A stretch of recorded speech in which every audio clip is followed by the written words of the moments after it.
vamos a ir juntos a Mateo capítulo 4 y juntos vamos a entregarle este alimento espiritual al Señor para que lo bendiga. Amado Dios, tu palabra es buena, es necesaria y es importante para nosotros. Tu palabra es imprescindible en la vida de un creyente porque es alimento espiritual. Tu palabra es verdad, tu palabra es santa. Tu palabra no es para tomarla como un refrán o como un dicho bonito. Tu palabra es verdaderamente tú expresando tu voluntad. Y por eso, Señor, nosotros estamos tan reconocidos de que nos permitas recibirla, de que nos permitas compartirla, que nos permitas leerla, estudiarla juntos, pero además te pedimos, Señor, que nos permitas guardar tu palabra en nuestros corazones y que la podamos poner por obra, porque tu palabra es viva, viva y eficaz. Es cortante también muchas veces, pero es lo más maravilloso cuando necesitamos aprender para ser confortados, animados y también exhortados, porque reconocemos que hay muchas cosas que necesitan ser cambiadas en nosotros. Bendito Señor, te entregamos este estudio y te lo pedimos en el nombre de tu Hijo Jesús. Amén. Muy bien, vamos a ir entonces a Mateo capítulo 4. Mateo capítulo 4, continuando nuestro estudio a través de el Evangelio según San Mateo. Hemos visto la semana pasada que Jesucristo ya inicia su ministerio público, primeramente cuando se acerca a Juan el Bautista y es bautizado. Entonces, en ese acto público que habíamos comentado la semana pasada que Jesucristo no necesitaba pasar por ello, porque Jesucristo nunca pecó para que tenga de qué arrepentirse. Y el simbolismo del bautismo es una ceremonia donde uno representa que está muriendo a su antigua vida de pecado para revivir hacia una vida nueva. Eso significa cuando uno se sumerge en el agua y sale del agua en el bautizo, y era lo que hacía Juan el Bautista cuando le decía a todo el mundo, arrepiéntanse, porque el reino de los cielos se ha acercado. Pero Jesucristo pasó por el bautismo para dejarnos ejemplo de lo que Él estaba viniendo a hacer. Ahora vamos a ver también otras circunstancias en las que Jesús estaba iniciando su preparación para confrontar una misión tan importante, dejar plasmada la voluntad de Dios, enseñada a los seres humanos, qué cosa es lo que Dios quiere de los seres humanos. Jesucristo vino a enseñarlo, y después de enseñar todo lo que tenía que decirnos, iba a cumplir y culminar su misión yendo a la cruz del Calvario. Todo lo que tenía que hacer lo hizo.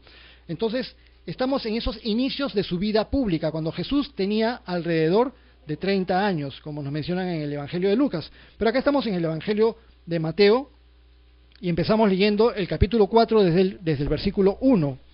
Dice, entonces Jesús fue llevado por el Espíritu al desierto para ser tentado por el diablo. La semana pasada, cuando Jesucristo fue bautizado, salió del agua y nos cuenta el relato de que vino el Espíritu Santo en forma de paloma y se posó sobre él. Y habíamos comentado que Jesucristo, siendo santo, siendo Dios Hijo y estando en comunión con el Padre y con el Espíritu Santo, aún así, para cumplir su misión aquí en la tierra, necesitaba andar en el poder del Espíritu Santo. Aún siendo Él el Hijo de Dios y siendo todopoderoso, también nos dejó eso como ejemplo, de que Él en su propio poder divino no dejó a un lado al Espíritu Santo, no dejó a un lado al Padre, sino que siempre era dependiente del Padre y dependiente del Espíritu Santo. Todo el tiempo Jesucristo andaba orando en su dependencia de su Padre y andaba siendo lleno del Espíritu Santo, y por lo tanto era guiado por el Espíritu Santo.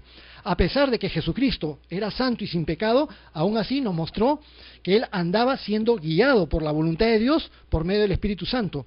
Y el Espíritu Santo lo guía y lo lleva hacia el desierto, es llevado por el desierto, para que fuera, dice acá, tentado por el diablo. Hay muchas veces que nosotros como creyentes cristianos necesitamos pasar tiempos de intimidad con Dios, tiempos especiales de comunión con Dios, pero la comunión con Dios la debemos tener todos los días y en todo momento, y la intimidad con Dios la debemos tener continuamente, pero hay veces que necesitamos tener tiempos más profundos de intimidad, de estar con nuestros pensamientos puestos en Dios, siendo limpiados por Él, siendo tocados por Él, escuchando su voz, sin otro tipo de distracciones. Entonces, hay veces, vamos a ver que muchos son los personajes de la Biblia, del Antiguo Testamento y del Nuevo Testamento, que se apartaban a lugares desolados, a lugares apartados, a lugares donde no hay nadie que moleste, para que pudieran concentrarse completamente y estar a solas con el Señor. Entonces, Jesucristo fue llevado al desierto y vamos a ver que muchas veces Jesús se apartaba a lugares así, desolados, para estar completamente a solas con el Señor, con su Padre. Ahora, si Jesús hacía eso, Jesús siendo santo, Jesús siendo bueno, Jesús siendo sin pecado, se apartaba para poder tener comunión con Dios y fortalecerse para lo que tenía que hacer, ¿cuánto más nosotros, como seres humanos que cometemos errores, como seres humanos que a veces pecamos y que necesitamos aprender a depender de Dios, necesitamos también momentos apartados para estar con Dios? Obviamente que cada uno de nosotros ya tiene, de repente se ha acostumbrado a un lugar de su casa donde se aparta para orar, pero si alguno no toma tiempo para pasar tiempo con Dios, entonces su vida espiritual va a estar muy debilitada, y una vida espiritual debilitada va a ser fácil blanco de los ataques del enemigo. Un ser humano no le puede hacer frente a Satanás y a su astucia y a las cosas que él hace para atacarnos, lo que vamos a comentar en un ratito, si es que no está fortalecido espiritualmente. Entonces, los mejores momentos para fortalecerse, para tomar buenas decisiones, para poder estar a tono con la voluntad de Dios y poder escuchar la voz, es cuando nos apartamos, cuando estamos a solas. A veces en nuestras casas no podemos, pero cada uno sabe dónde puede. Hay personas que para buscar un momento de intimidad a veces se encierran en el baño. Bueno, pues es una forma de, aunque sea estar a solas. De repente un lugar que es tu lugar secreto. Algunas personas habilitan un closet de su casa para estar completamente a solas con el Señor. Pedro se metía a sus escapaditas y se iba a la azotea, en los sitios donde lo alojaban, ahí se ponía a orar. Pero también es buenísimo si tenemos la oportunidad de ir a un sitio apartado completamente. Pero tengamos cuidado en nuestros tiempos, ¿no? Porque te vas solo a un sitio apartado y de repente te roban, te asaltan. Entonces termina siendo un sitio no tan apartado porque habían choros por ahí cerca. Pero si tienes la oportunidad, hay que aprovechar esos tiempos de oportunidad. Hay veces que el Espíritu nos guía a buscar tiempos de retiro espiritual, de fortalecernos en el Señor. Jesucristo fue llevado al desierto, ahí estaba completamente a solas. Vamos a leer en un ratito que estuvo un buen tiempo allí. Pero dice, fue llevado por el Espíritu al desierto para ser tentado por el diablo. Y de esto vamos a leer en un ratito más detalles. Pero para ser tentado por el diablo. Las tentaciones son todas aquellas provocaciones que puede recibir el ser humano para caer en un pecado que lo aparte de Dios, o en una situación de pecado para que sea apartado de Dios. El ser humano fue creado con espíritu, alma y cuerpo. El cuerpo físico nosotros nos damos cuenta lo que es, lo podemos tocar, el cuerpo físico. Pero también tenemos emociones, tenemos sentimientos, tenemos conciencia, tenemos inteligencia. ¿Cómo sé que yo soy yo? ¿Cómo sé que yo soy Fernando? Porque razono, tengo una conciencia dentro de mí que me dice, y tengo una personalidad, tengo un carácter, una conducta, tengo inteligencia. Todas esas cosas ya van más allá de mi cuerpo físico. Toda esa conciencia, mi estado de ánimo, mis emociones y todas esas cosas están contenidas en lo que sería mi alma. Pero aparte de eso, Dios nos ha puesto también una parte espiritual, una parte que nos une a Él, un cuerpo espiritual. Sobre ese cuerpo espiritual puede estar contenida también nuestras emociones, nuestra conciencia, de tal manera que cuando el ser humano fallece y la parte física se hace polvito, nuestra conciencia de nosotros mismos no desaparece. No desaparecemos por completo, seguimos existiendo, pero nuestra alma, nuestros sentimientos, nuestra personalidad, nuestra conciencia de nosotros mismos sigue existiendo sobre un cuerpo espiritual. Ahora, el ser humano fue creado espíritu, alma y cuerpo, y con el espíritu tenía comunión con el Espíritu de Dios. Fue creado para estar en unión con Dios, y en comunión con Dios, y en contacto con Dios. Pero cuando entró el pecado a la humanidad, esa comunión con Dios se resquebrajó, se rompió, y hubo una separación entre Dios y el hombre. Dios no podía tener comunión, un Dios que es santo, santo y santo, no podía tener comunión con el pecado, con un estado pecaminoso del ser humano. Entonces, el ser humano, a partir de ese momento, invirtió las prioridades. Si antes el el ser humano fue creado para ser espíritu, alma y cuerpo, y con su espíritu tener comunión con el Espíritu de Dios, el ser humano invirtió las prioridades, de tal manera que el ser humano común y corriente piensa primero en todo lo carnal, en todo lo físico, luego la parte emocional, y al último deja la parte espiritual. De tal manera que el ser humano común y corriente, lo espiritual, no es una prioridad. Primero es comer, primero es respirar, primero es vestirnos, primero es satisfacer todas mis necesidades, primero es satisfacer mis emociones, mis metas, mi carrera, todas las cosas. Y si me queda tiempo, entonces le dedico un poquito de tiempo a Dios. Entonces hemos invertido las prioridades. Pero para eso vino Jesucristo. Jesucristo vino primero para pagar el precio de nuestro pecado, pero además también para que aprendamos a reconocer cuáles son las verdaderas prioridades de la vida, para que se invierta esto y pongamos en primer lugar a Dios y tengamos nuevamente comunión con Dios. Entonces, las tentaciones son aquellas situaciones con las cuales el enemigo trata de propiciar un rompimiento en nuestra relación con Dios. A los que no son creyentes, a los que viven en pecado y están en pecado sin haberse arrepentido de sus pecados, Satanás no necesita tentarlos, porque ya están pecados, ya están separados de Dios. Aún así siguen cayendo en diferentes pecados, en diferentes circunstancias, en diferentes problemas, en cosas y cosas que siguen sucediendo. Pero esos no son los clientes favoritos de Satanás, porque ya los tiene en sus manos, ya los tiene separados de Dios. Pero cuando una persona se arrepiente, le pide perdón a Dios, le entrega su vida a Jesucristo y reconoce a Jesús como Señor y Salvador y empieza a caminar con Dios, esos son los puntos favoritos de Satanás para atacar. Satanás nunca va a perder oportunidad de atacar a todos los que pueda. A veces lo hace Satanás personalmente, pero a veces lo hace por intermedio de sus demonios también. En el mundo espiritual, Dios creó muchísimos seres espirituales, ángeles. De esos ángeles, una tercera parte de todos los ángeles cayeron en pecado junto con Satanás. Cuando Satanás se rebeló, arrastró consigo a una tercera parte de todas las huestes espirituales. ¿Y cuántos ángeles de Dios existirán? ¿Cuántos ángeles podrán existir? No sabemos el número. En la Biblia muchas veces hablan de millones de millones, millones de millones. Y de esos millones de millones de millones de ángeles que hay, una tercera parte se rebelaron junto con Satanás. Entonces, ¿cuántos demonios habrán? También millones de millones.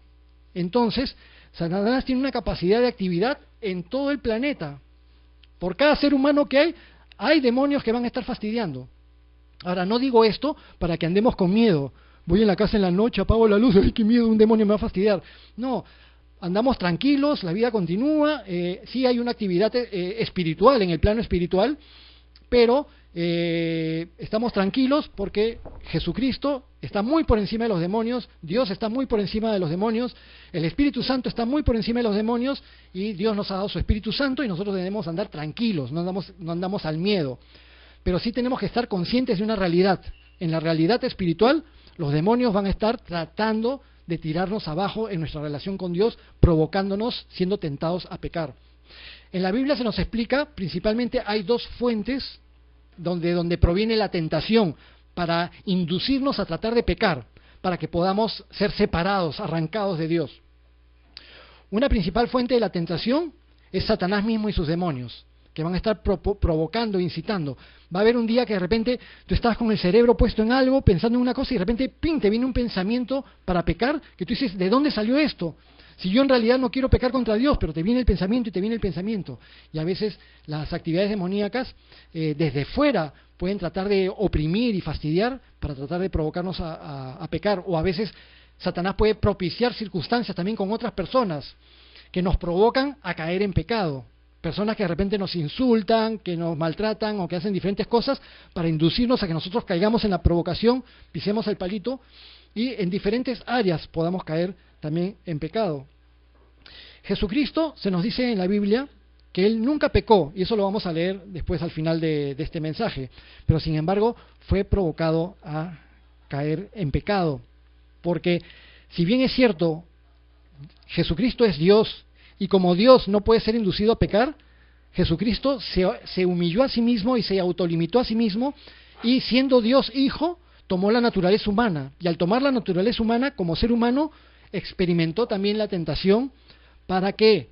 Para que nosotros nos podamos identificar con Él, para que todos los que fuéramos salvados por Jesucristo sepamos que Jesucristo también experimentó aquello que nosotros podemos haber experimentado. Pero tengamos esto en cuenta, la tentación puede provenir o de Satanás, pero también puede provenir de nosotros mismos.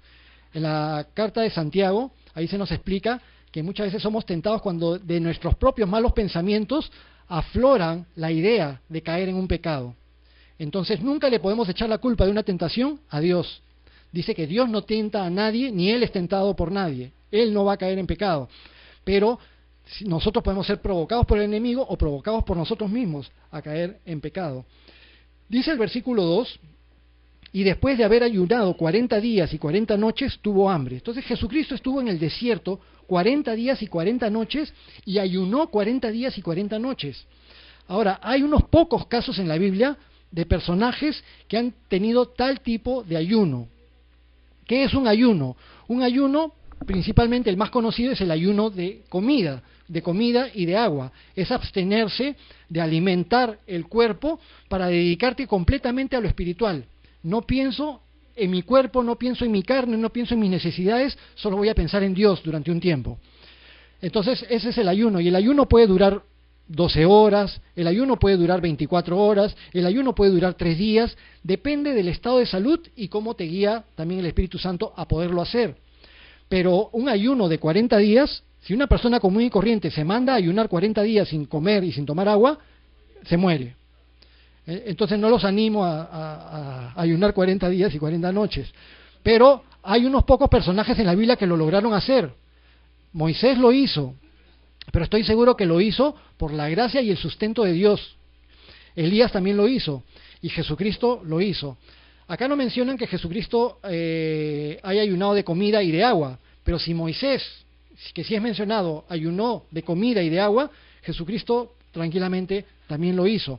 Pero sin embargo, ayunó estos 40 días y 40 noches estando en el desierto, se abstuvo completamente de alimentos, se enfocó completamente en lo espiritual, se fortalecía en su comunión con su Padre, con la guía del Espíritu Santo, pero dice que después de haber ayunado 40 días y 40 noches, tuvo hambre.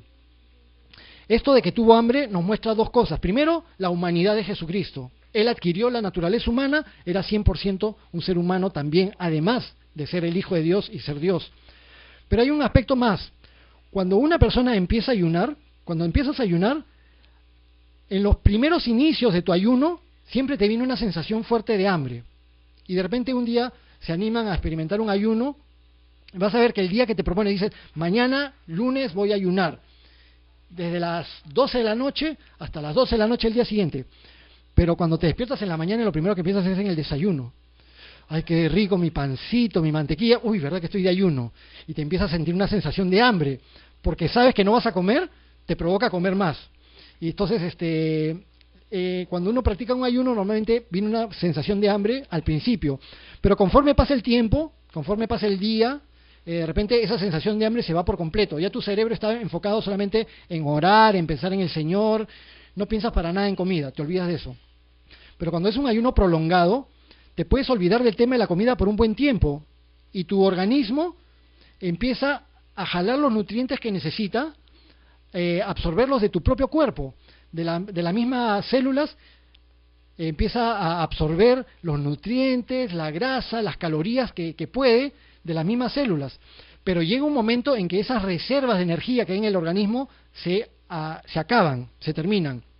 Entonces, ¿qué sucede? Cuando tienes un ayuno muy prolongado y perdiste por completo la sensación de hambre, cuando el cuerpo está a punto de colapsar, cuando el cuerpo ya está a punto de morir por inanición, por no comer ni tomar agua, entonces el cerebro envía una señal para que se autodefienda el organismo y te envía una señal de tener hambre.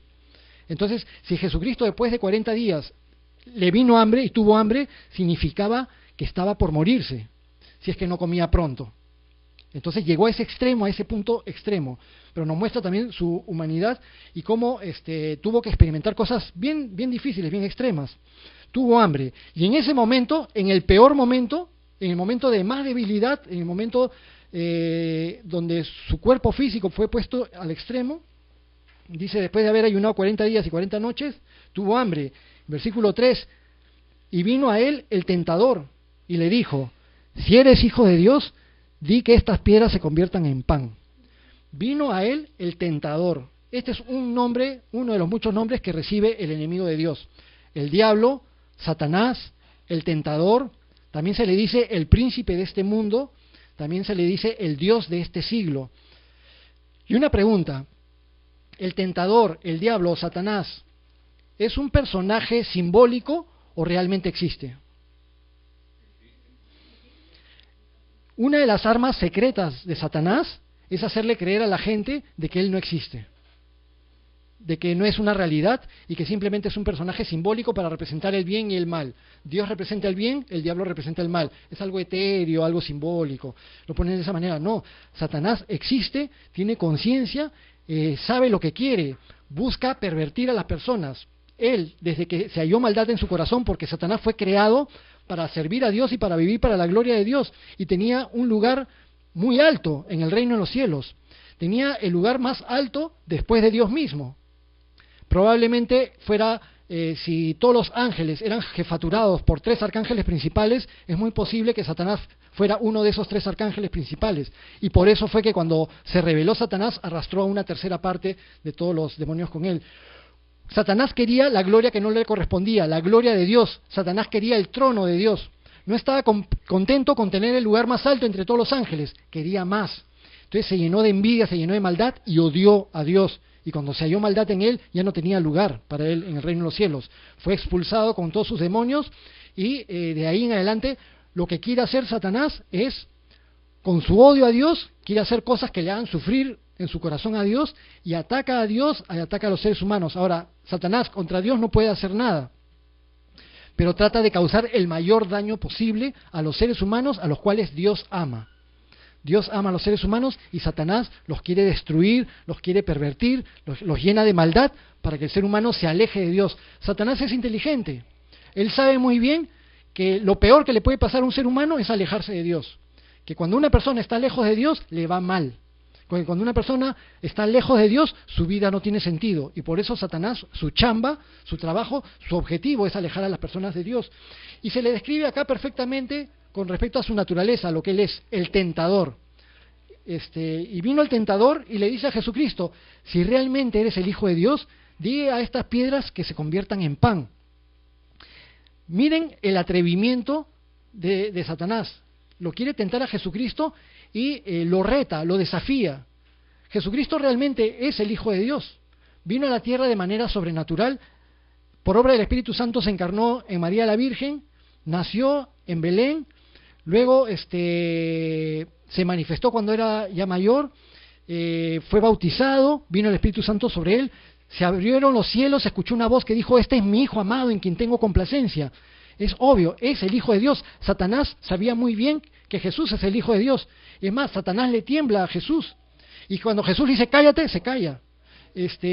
Pero aún así, cuando lo tienta, le dice, si eres el Hijo de Dios, di a estas piedras que se conviertan en pan. Entonces ahí hay como una doble tentación. Por un lado, lo tienta a Jesús a demostrar que Él es quien dice ser. Pero Dios no tiene que estar demostrando que Él es quien es. No tiene que demostrar que Él es Dios cuando alguien inferior le viene a retar, a desafiar. Dios y Jesús, por su misericordia, muchas veces ha hecho demostraciones de su amor y de su poder. Con gran poder ha hecho milagros. Hay testimonio en la vida de muchas personas sobre cuán gloriosamente Dios se ha manifestado. Dios abrió las aguas del Mar Rojo, Jesucristo calmaba tempestades. Dios se manifiesta con poder cuando Él quiere, en su soberanía, no cuando alguien lo provoca. A ver si eres Dios, haz esto. Entonces, y Satanás tuvo tal atrevimiento. Pero además de eso, vemos la astucia que tiene el enemigo, la astucia que tiene el tentador. ¿Por qué área lo trata de tentar a Jesucristo? Por el área en la cual ahorita Jesucristo estaba más vulnerable. Estaba sintiendo hambre después de no comer 40 días.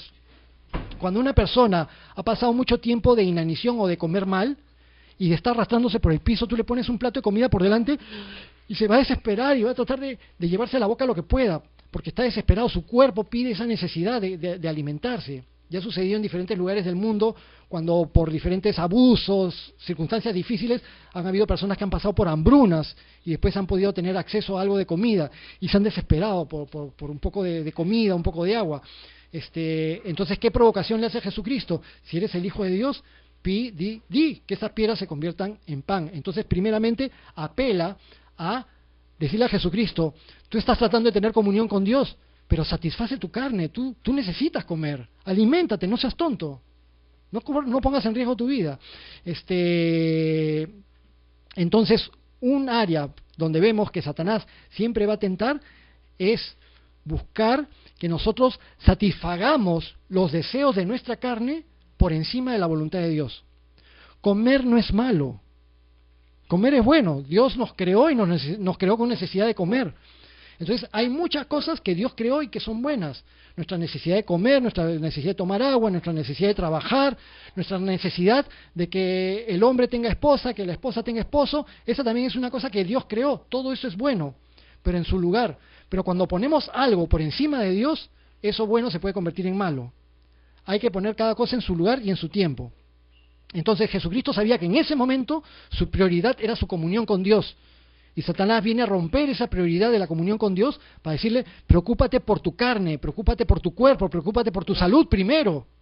Entonces Jesucristo fue tentado en esa área que era en la cual estaba bien debilitado en este momento. Pero ¿qué le respondió Jesucristo? Versículo 4.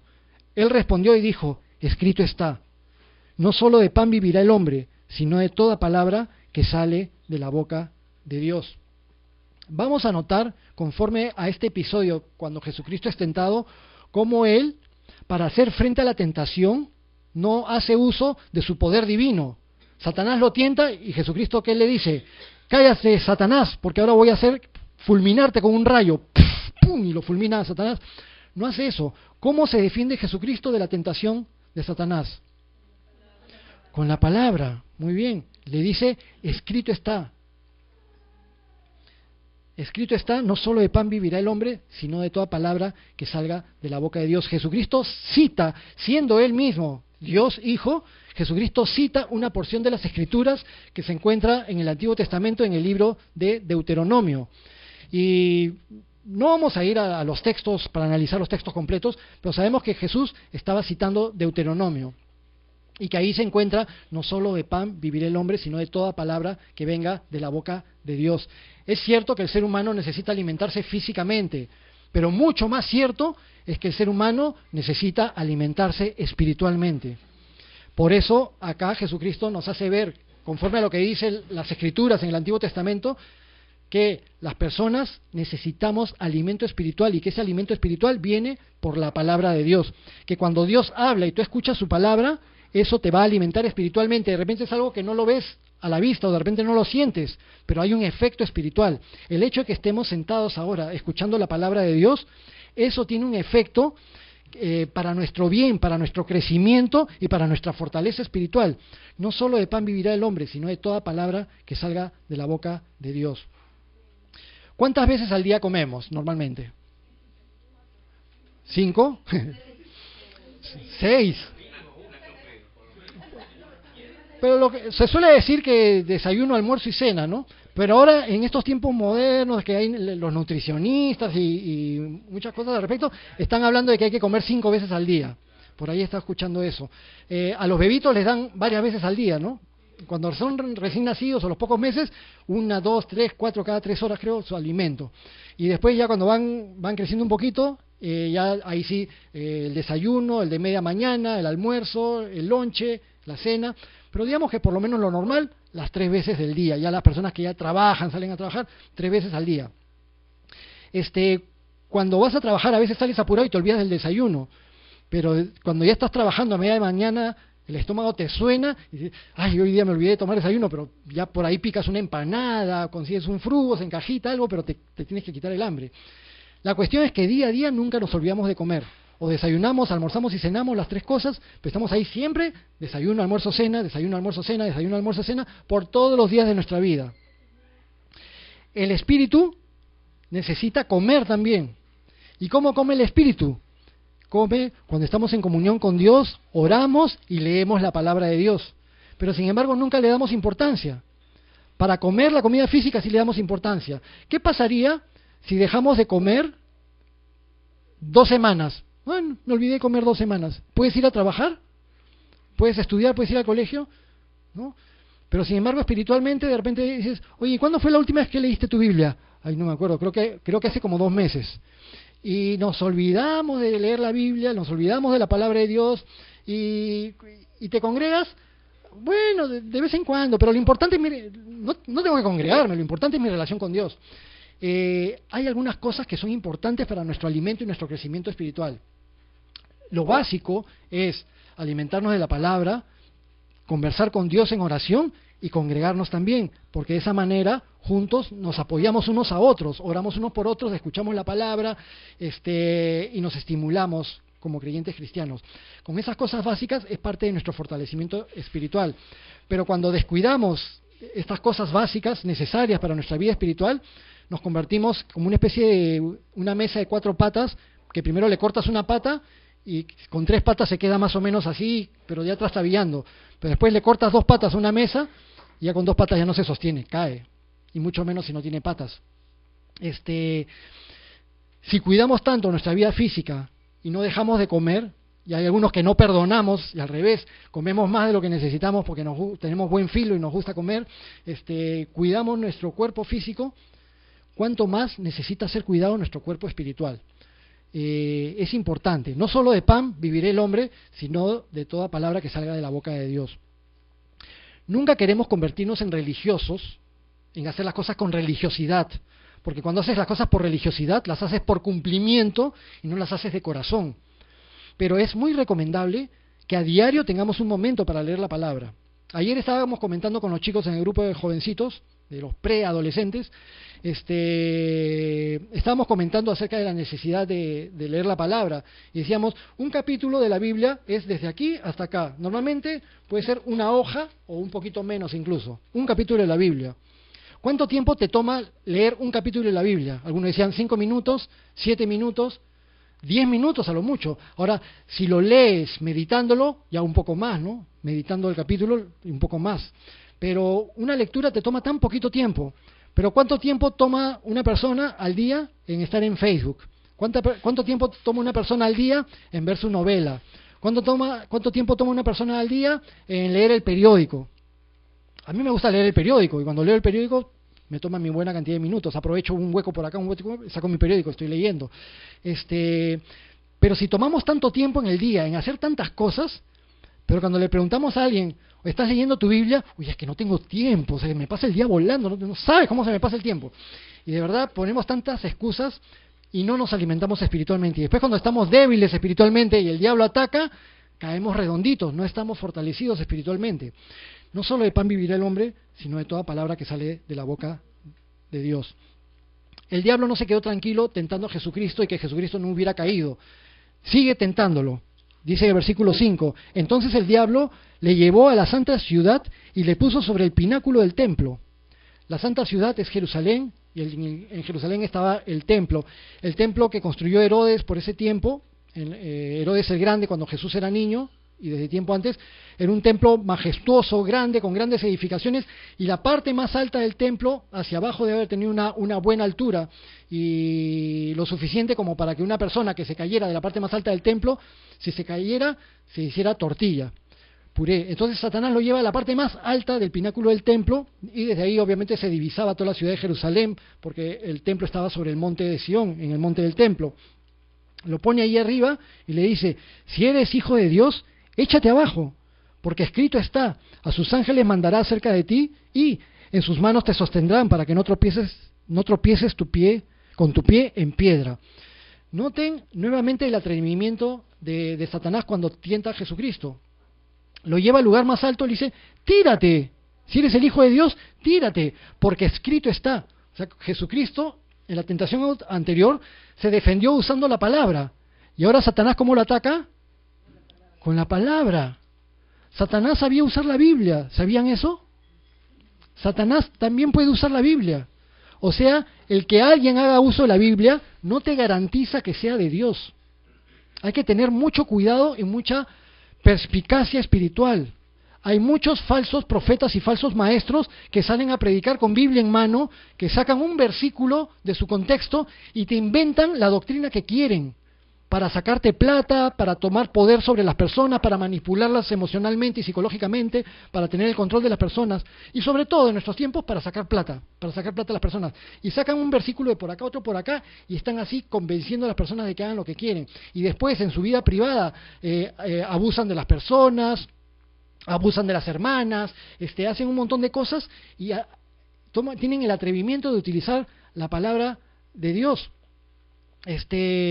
Hace años escuché a una hermana que me contó, un líder se me estuvo mandando, pero cuando yo le decía que no, que eso no era de Dios, y el líder me dijo, no, porque el amor cubre multitud de faltas. Se está citando un versículo bíblico para tratar de cometer un atrevimiento con una hermana. Entonces, eso es manipular asquerosamente la palabra de Dios. Noten que Satanás cita 2 lugares del libro de los Salmos, pero ¿cuál es la diferencia en la manera en la que Satanás usa la palabra de Dios? Satanás la saca fuera de contexto, la utiliza mal. Entonces, cuando la palabra de Dios es utilizada fuera de contexto, ese no es el propósito de Dios y no es para un buen fin. La palabra de Dios debe usarse dentro de su contexto y de manera adecuada. ¿Qué es lo que Satanás le está queriendo hacer a Jesús? Le está diciendo, prueba a Dios, eres el Hijo de Dios, tírate abajo, porque en las Escrituras dice que Dios te va a cuidar. Efectivamente, las Escrituras dicen que Dios va a cuidar a sus hijos, que Dios va a cuidar a las personas a las que ama. Pero nunca las Escrituras han dicho que arriesguemos temerariamente nuestras vidas a propósito, para ver si Dios hace algo. Porque para tal caso me voy al puente y me tiro, ¿no? Todo lo puedo en Cristo que me fortalece, y ¡fum! Y salto. Todo lo puedo en Cristo que me ¡pum! ¿No? Es sacar versículos fuera de su contexto. Ese versículo que acabo de citar, todo lo puedo en Cristo que me fortalece, ¿es real? Sí es real, está en la Biblia. Todo lo puedo en Cristo que me fortalece. El contexto del capítulo donde está el versículo es importante. ¿Y de qué cosa estaba hablando el apóstol Pablo en Filipenses cuando cita todo lo puedo en Cristo que me fortalece? Estaba en un contexto de que Pablo había experimentado momentos financieros difíciles, momentos de escasez, también momentos de abundancia, pero cuando tenía escasez supo salir adelante, contentarse con la ayuda de Dios y Dios siempre le proveyó. Dijo, estoy preparado para todo, para tener mucho, para tener poco, todo lo puedo en Cristo que me fortalece. Pasar momentos difíciles como pasar momentos buenos, de abundancia. Pero hay personas que sacan ese versículo solito y dicen, todo lo puedo en Cristo que me fortalece. Entonces, tratan de forzar circunstancias que no son la voluntad de Dios. Tú puedes reclamar, esforzarte para tener una casa y un carro, porque todo lo puedo en Cristo que me fortalece. No tiene nada que ver. Estoy tratando de forzar escrituras que no fue la intención de Dios que yo las tome de esa manera. Por eso es que cuando enseñamos la palabra de Dios, la Biblia, en nuestras iglesias, queremos inculcar a todos nuestros hermanos y hermanas a que aprendamos a leer la Biblia completa. Hace unas cuantas semanas empezamos el Evangelio según San Mateo, ¿y en dónde comenzamos?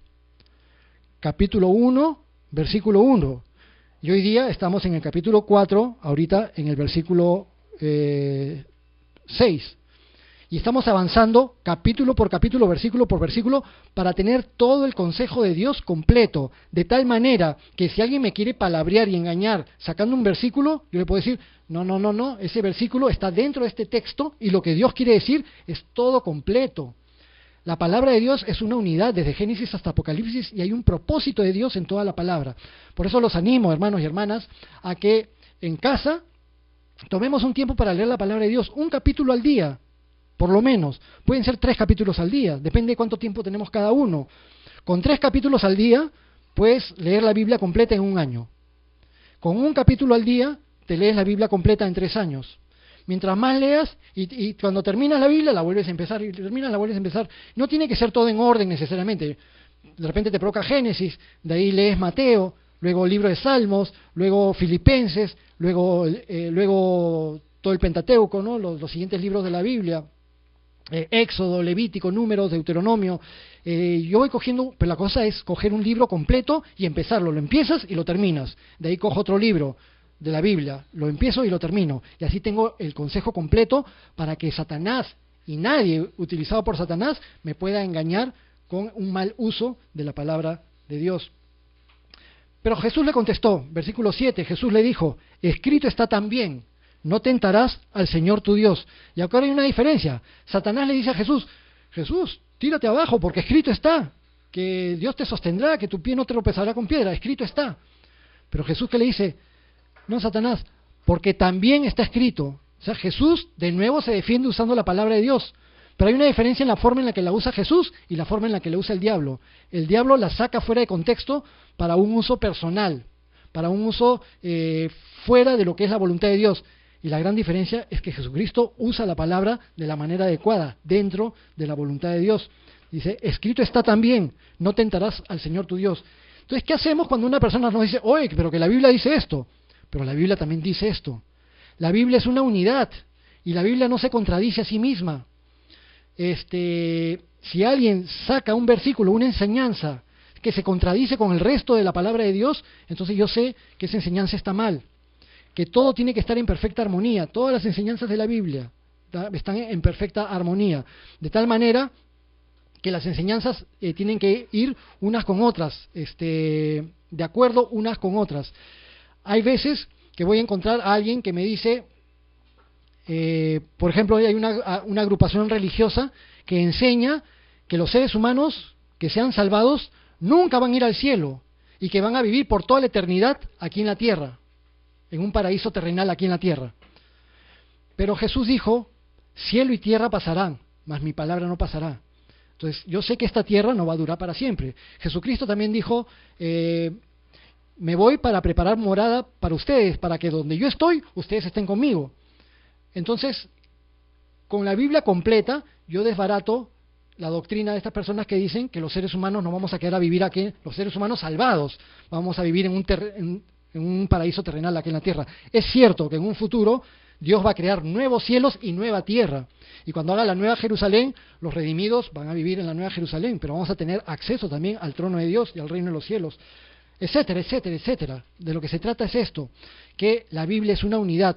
Si alguien te dice algo incorrecto diciendo, pero la Biblia dice tal cosa, así, pero la Biblia también dice esto, todo en contexto, todo en conjunto.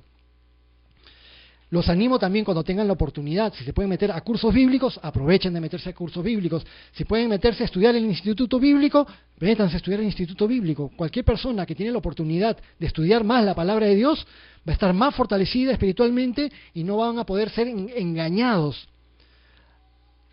Hay personas, falsos profetas y falsos maestros, tratando de engañar.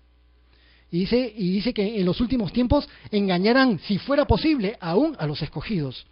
Entonces tengamos cuidado. Yo he visto hermanos maduros en la fe, 20 años de creyentes cristianos, y a estas alturas siendo engañados por una secta y quitando su corazón de la gracia simple que enseñan los evangelios para irse detrás de un evangelio diferente.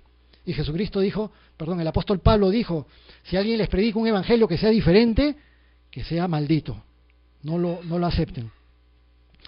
Bueno, Satanás no se quedó contento esta segunda vez e insiste. Versículo 8. Otra vez le llevó el diablo a un monte muy alto y le mostró todos los reinos del mundo y la gloria de ellos. Y le dijo, todo esto te daré si postrado me adorares. Nuevamente el atrevimiento de Satanás. Lo lleva a un monte alto y le muestra, dice, todos los reinos del mundo. Obviamente que de una manera sobrenatural le muestra todos los reinos del mundo, porque nosotros sabemos que la tierra es redonda y que si te paras en un monte alto, hasta donde llega la vista es hasta el horizonte nomás. Pero Satanás le mostró todos los reinos del mundo. Dijo, ¿ves todo esto? Todo esto te lo daré si tú postrado me adoras. Le dijo, pero miren lo que dice el texto bíblico. Le mostró todos los reinos del mundo. No solamente la zona del Imperio Romano, no solamente la zona de China. Dijo, todos los reinos del mundo. Todo te lo daré si tú postrado me adoras. En el Evangelio de Lucas nos da un alcance más sobre este relato, sobre esta parte cuando Satanás lo tienta a Jesucristo. Nos dice que Satanás le dice a Jesús, porque todos estos reinos a mí me han sido dados y a quien quiero se los doy. ¿Cuándo le fueron dados todos los reinos de la tierra a Satanás? ¿En qué momento le fueron dados todos los reinos de la tierra a Satanás? ¿Cuándo Satanás empezó a tener potestad sobre todos los reinos de la tierra y sobre todos los seres humanos? el día en que el ser humano le entregó esa potestad por medio del pecado. Cuando Adán y Eva, quienes habían recibido el señorío sobre la creación de Dios, Adán y Eva, pecaron contra Dios y rompieron su relación espiritual contra Dios, en ese momento Satanás tomó autoridad y tomó la posesión de esa autoridad y señorío sobre todos los reinos de la tierra. Y la tiene. Y es más, Satanás tiene tanto atrevimiento que le dice a Jesucristo, porque a mí me han sido dados y a quien quiero se lo doy. Y Jesucristo no le dice, Satanás, no es cierto, a ti no te han sido dados. No le dice eso, pero le va a responder de otra manera. Pero ¿qué sucede? ¿Qué es lo que le ofrece Satanás a Jesucristo? Solamente la gloria de todos los reinos para que Jesucristo se sienta, uy, ahora sí soy el rey de todo el planeta. No era por ahí la cosa. Jesucristo vino y sabía que iba a tener que cumplir una misión muy difícil, rescatar a la humanidad de su pecado, y que el único camino, o el mejor camino, para rescatar a la humanidad de su pecado era que Jesucristo mismo se ofreciera en pago por el pecado. Jesucristo iba a tener que morir. Pero ¿qué pasaba si Satanás le ofrece un atajo? Una forma de evitar tener que ir a la cruz y tener que morir por toda la humanidad. Satanás le dice, ¿sabes qué? ¿Qué quieres a la humanidad? ¿Quieres a toda la humanidad? Te la regalo, pero si me adoras. Entonces Jesucristo no hubiera necesitado ir a la cruz si Satanás retrocedía y renunciaba a su potestad sobre la humanidad. ¿Pero a qué costo? A que Jesús adorara a Satanás. Por ahí también fue ese atrevimiento. Otra área sobre la cual fue muy difícil y lo quiso tentar a Jesucristo. ¿Pero qué le responde Jesús? Versículo 10. Entonces Jesús le dijo, vete, Satanás, porque escrito está, al Señor tu Dios adorarás y a Él solo servirás. El diablo entonces le dejó y aquí vinieron ángeles y le servían. Por tercera vez vemos que Jesús se defiende ¿de qué manera? Diciendo, escrito está, escrito está, escrito está. Satanás maquina, Satanás planifica la manera de tirar abajo la vida de las personas, de tirar abajo la vida de las familias, de tirar abajo la vida de las iglesias. Satanás maquina y sabe por dónde atacar. La vez pasada conversaba con una persona que me decía, estoy lleno de ira y de resentimiento, estoy lleno de odio por lo que me han hecho. Y decía, dime una cosa, le decía, ¿tú tienes problemas con las drogas? No. ¿Tú tienes problemas con el alcohol? No. Entonces a ti Satanás no te va a tentar ni con las drogas ni con el alcohol. Pero Satanás, ¿por dónde te tienta? Por tu punto débil. Tu punto débil es que tú te resientes con facilidad. Tu punto débil es que tú odias con facilidad y caes en pecado. Pero esta persona no iba a caer en pecado por el lado del alcohol, no iba a caer en pecado por el lado de las drogas o por otra área. ¿Por qué área podía caer en pecado? Por su punto débil. Cada uno de nosotros tiene diferentes puntos débiles y nosotros mismos lo sabemos, pero con la ayuda del Espíritu Santo también podemos saber cuáles son nuestros puntos débiles. De repente a mí Satanás no me tienta por el lado del resentimiento, pero me puede tentar por otras áreas. Y yo tengo que estar apercibido y siempre tengo que estar con la guardia en alto. A veces los cristianos somos boxeadores descuidados. Estamos en la batalla espiritual y de repente bajamos la guardia. Y bajas la guardia. A ver, pues Satanás, a ver. Y pum, pum, pum, pum. Y te da 4 quecos y al piso. Los que practican deportes de contacto, box, taekwondo, karate, esas cosas, saben muy bien qué les pasa cuando bajan su guardia. ¿Qué pasa cuando pelean y bajan la guardia? Les cae su patadón en la cara, les cae su buen combo en la cara, y después, ¡ay! Ya, la próxima vez sí vas a estar ahí. Espiritualmente tenemos que estar con la guardia en alto, y la guardia en alto es cuidar nuestra vida espiritual y saber reconocer cuál es nuestra área débil. No nos hagamos los sobraditos con respecto a Satanás. Jesucristo se defiende de esta manera, escrito está, escrito está, escrito está. Si Satanás te tienta en tu área, hay mucho en la palabra de Dios por medio de la cual tú te puedes defender de los ataques del enemigo con la palabra de Dios. Si una persona tiene su debilidad es la parte de la pureza, entonces apártate de mí, Satanás, porque escrito está que la voluntad de Dios es mi santificación. Apártate de mí, Satanás, porque escrito está que ame a mi enemigo. Apártate de mí, Satanás, porque escrito está, porque escrito está, porque escrito está. Me voy a defender de Satanás con la palabra de Dios. Todos los seres humanos somos expuestos a tentación, pero especialmente los creyentes cristianos somos expuestos a tentación. ¿De qué manera nos defendemos cuando somos expuestos a tentación? Jesucristo, recuerdan cuando enseñó la oración del Padre Nuestro, no para que la repitamos igualita, sino para que sepamos de qué manera orar. Pero parte de la oración, en Mateo capítulo 6, lo vamos a ver más adelante, es, y no nos dejes caer en tentación. Entonces, necesitamos orar pidiéndole a Dios ayuda para no caer en tentación. ¿Es malo que caigamos en tentación? ¿Qué pasa cuando caemos en tentación? Cuando caemos en tentación, practicamos el pecado. Y cuando practicamos el pecado, ¿qué pasa en nuestra relación con Dios? Se deteriora, se rompe, se malogra y te vas a sentir mal. Y si permaneces en una situación rota de tu comunión con Dios, durante tiempo, eso se puede convertir en una tragedia. Porque la peor tragedia que le puede suceder a un ser humano es que pase toda la eternidad separado de Dios. Los seres humanos hemos sido creados para pasar la eternidad junto a Dios. Nunca vamos a ser felices si estamos separados de Dios. Y al revés, aunque pasemos por dificultades, vamos a sentirnos con gozo y tranquilos y en paz cuando estamos en comunión con Dios. Entonces, la tentación es una provocación a romper eso. Jesucristo, cuando estaba por entregar su vida y subió a orar a Getsemaní, y estaba con los apóstoles, y estaban por ahí Pedro, Juan, y mientras él oraba, todos se quedaron dormidos. Y en eso Jesús regresa donde estaban ellos y los despierta. Y les dice, velen y oren para que no caigan en tentación. El espíritu, la verdad, está dispuesto, pero la carne es débil. El apóstol Pablo también reconoce que nuestra realidad es que todavía estamos atrapados en un cuerpo de carne que es débil. Y por eso necesitamos la ayuda de Dios. Pero ¿qué nos dice Jesús? Velen y oren. Necesitamos fortalecernos espiritualmente, velar y orar. Velar significa estar moscas, estar despiertos, estar con la guardia en alto. Y orar para tener la fortaleza espiritual y la ayuda de Dios.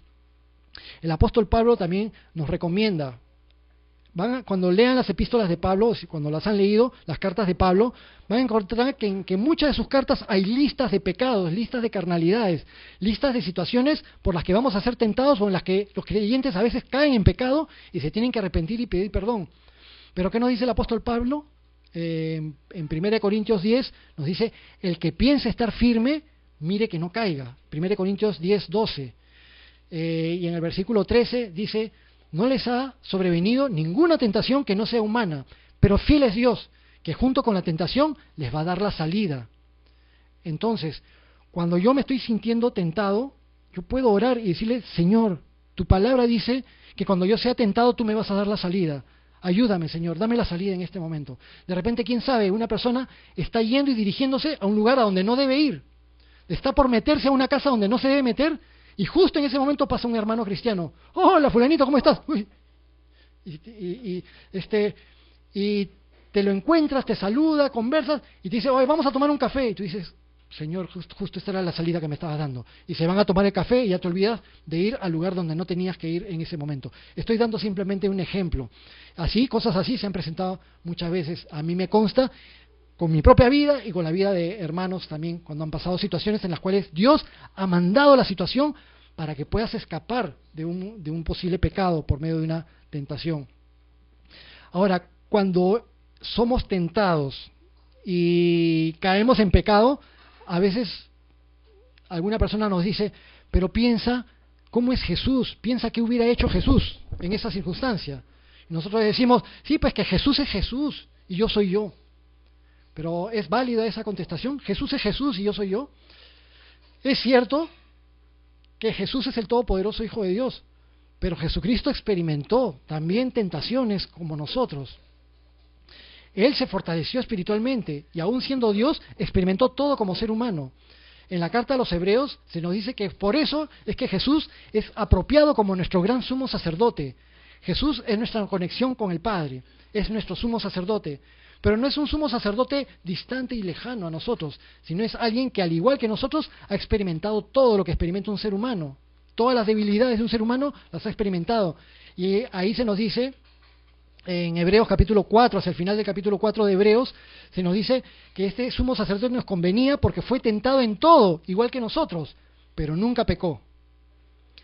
Y por eso nos anima el autor de la carta a los Hebreos a que nos acerquemos confiadamente al trono de la gracia para encontrar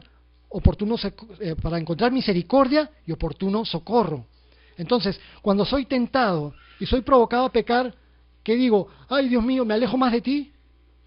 No, lo que la Biblia nos dice al revés. Cuando eres tentado, cuando has caído en pecado, acércate a Dios. arrepiéntete, pídele perdón y pídele ayuda. Y cuando te arrepientes y le pides ayuda, Dios no te rechaza. Quizás a diario experimentamos circunstancias por las cuales somos inducidos a caer en pecado, somos tentados. No hay nadie que pueda levantar su mano y decir, yo nunca soy tentado. Y no hay nadie que pueda levantar su mano y decir, yo nunca he caído en pecado. Ayer en el grupo de jóvenes preguntaba, ¿no? A ver, alguien que levante su mano, alguien que nunca ha mentido.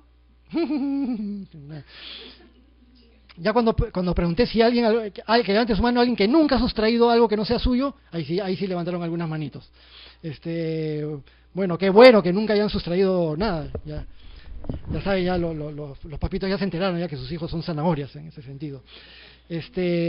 Pero todos los seres humanos le hemos fallado a Dios y a continuo somos expuestos a fallarle de nuevo a Dios. Pero ¿qué hacemos si le fallamos? ¿Nos vamos a alejar más de Dios? Todo lo contrario, arrepentirnos y acercarnos a su trono. A propósito, acercarnos a la luz. Cuando nos acercamos a la luz nos atraviesa y se ven todas nuestras manchitas. Pero eso es bueno. Cuando se ven nuestras manchitas, entonces podemos pedir perdón para que el Señor nos siga limpiando y nos siga lavando y nos siga perfeccionando. ¿Y saben qué? Cuando somos perdonados, experimentamos la gracia y el amor de Dios. Cuando somos perdonados y nos damos cuenta de cuánto nos ama Dios, eso transforma también nuestras vidas para que podamos ponernos a los pies del Señor. Con eso nos vamos a quedar el día de hoy. La próxima semana continuamos. Vamos a orar. Amado Padre, gracias por esta sección del Evangelio de Mateo en el capítulo 4, cuando hemos visto lo que experimentó tu Hijo Jesucristo en los inicios de su vida pública, cuando ya iba a salir a predicar, a enseñar el camino a ti, a dejar sus enseñanzas y luego a entregar su vida en la cruz del Calvario, quizás unos 3 años después. Pero primero, Señor, experimentó eso, fue bautizado y luego fue tentado por Satanás. Sabemos por los evangelios que no fueron las únicas veces cuando el enemigo intentó tentar a tu Hijo Jesucristo. Pero te damos gracias, Señor, porque tu Hijo Jesucristo pasó la prueba, pasó las tentaciones y nunca cayó en pecado. Pero nos dejó un ejemplo, nos dejó el ejemplo de saber que contamos con tu ayuda en esos momentos difíciles. También nos dejó el ejemplo de que podemos contar con tu palabra, recurrir a tu palabra para defendernos cuando el enemigo nos ataca. Señor, el día de hoy también hemos aprendido que es importante para nosotros alimentarnos espiritualmente. Ayúdanos, Señor, a no descuidar nuestra vida espiritual. Que cuidemos de alimentarnos con tu palabra a diario. Que cuidemos con pasar tiempo de oración en tu presencia a diario. Cuando tú nos pongas en el corazón también, Señor, queremos aprender a tomar tiempos de ayuno, tiempos para apartarnos para ti y pasar tiempo completamente a solas contigo. Ayúdanos, Señor, a no caer en religiosidad, sino a tener una verdadera relación contigo. Y a tomar conciencia de que hay un enemigo que te odia a ti, Señor, y que nos odia a nosotros. Pero también sabemos que ese enemigo, aunque tenga cierto poder, no es nada comparado a tu poder. Que tú, Señor, que nos diste tu Espíritu Santo, tú eres más poderoso que aquel que está en el mundo. Ayúdanos, Señor, a andar en victoria, a andar en fe y no a andar en miedo al enemigo. Si queremos tener temor, pero solamente temor de ti, temor reverente a ti. Y, Señor, que nunca nos postremos ante una provocación del enemigo, que únicamente nos postremos ante ti. Señor, ayúdanos a entender que caer en pecado es caer en idolatría. Caer en pecado es aceptar el dominio del enemigo sobre nosotros. Pero nosotros no queremos tener dos señores, únicamente queremos tener un Señor. Tú eres nuestro Señor, amado Dios, tu Hijo Jesucristo es nuestro Señor, tu Espíritu Santo. Bendito Dios, gracias, todo esto te lo pedimos en el nombre de Jesús. Amén.